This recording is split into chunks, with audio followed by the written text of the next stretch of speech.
એક હતો વાણિયો વીરચંદ એનું નામ. ગામડામાં રહે, હાટડી માંડે અને રડી ખાય. ગામમાં કાઠી અને કોળીઓનો વઢવાટ, બાપ દાદાનું વેર. એક દિવસ કાઠી કથળ્યા અને કોળી ઉમટ્યા. સામસામી તલવારો ખેંચી બજાર વચ્ચે ઉતરી પડ્યા. કાઠીએ જમૈયો કાઢી કોળી પર ઘા કર્યો. કોળી ખસી ગયો અને કાઠી પર કૂદ્યો. એક ગાયે કાઠીનું ડોકું હેઠે પડ્યું અને તલવાર લોહી લુહાણ. વાણિયો તો મારામારી જોઈ અપકી ગયો. હાટડી બંધ કરીને અંદર બેઠો. અંદરથી બધું જોતો હતો અને ધ્રુજતો હતો. ખૂન થયું, કાઠીનું ખૂન થયું, દોડો રે દોડો એવી બૂમ પાડી.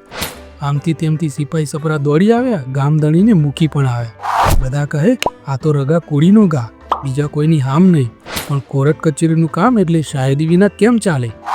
કોઈ કહે, આ વીરચંદ શેઠ હાટડીમાં હતા, એ આપણા સાક્ષી. વાળ્યું ને ભાણી એ જાણે, પણ હાટડીમાં તો હતા ને. વાણિયાને તો પકડી મંગાવ્યો ને કર્યો હાજર ફોજદાર પાસે. ફોજદારે પૂછ્યું, બોલ વાણિયા, તું શું જાણે છે? વાણિયો કહે, બાપજી, મને તો કશી વાતની ખબર નથી. હું તો હાટડીમાં બેઠી નામું લખતો હતો. ફોજદાર કહે, બસ તારી જુબાની આપવી જ પડશે, કહેવું પડશે કે બધું મેં નજરો નજર બાક્યું છે. વાણિયો મૂંઝાણો ડોકું હલાવી ઘેર ગયો.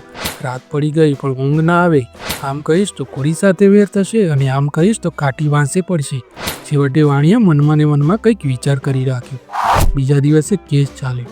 ન્યાયાધીશ કહે, વાણિયા બોલ, ખોટું બોલે અને પ્રભુ પૂછે, બોલ જોઈએ, ખૂન કેમ થયું ને કોણે કર્યું? વાણિયો કહે, સાહેબ, અહીંથી કાઠી કબકબ્યા અને ત્યાંથી કોળી હમહમ્યા. સાહેબ કહે, પછી એનું એ પણ એનું એ શું છે એવું એને સાહેબે પૂછ્યું. તો વાણિયો કહે, અહીંથી કાઠી કબકબ્યા અને ત્યાંથી કોળી હમહમ્યા. સાહેબ કહે, પણ પછી? વાણિયો કહે, પછી તો સામસામી ખેંચાણી અને મારી આંખ મીંચાણી. એમ કહીને વાણિયો તો કોટ વચ્ચે જ ફસકાઈને પડી ગયો અને બોલ્યો, અરે સાહેબ, અમે વાણિયા લોહીનો ત્રસકો જોઈ ન શકીએ. એ સામસામે ખેંચાણી અને મને તમ્મર એવી આવી ગઈ કે પછી સિપાહી સપરા ભેળા થયા ત્યારે શુદ્ધિ આવી. ન્યાયાધીશ કહે, ઠીક, હવે ફરીવાર તારી જુબાની ભૂલી જા જોઈએ. વાણિયો કહે, અહીંથી કાઠી કબકબ્યા અને ત્યાંથી કોળી હમહમ્યા. સામસામી ખીંચાણી ને મારી આંખ મીંચાણી. ન્યાયાધીશે આખરે વાણિયાને રજા આપી અને કાઠીને કોણે માર્યો તે સમજાયું નહીં. એટલે કેસ આખો ઉડી ગયો.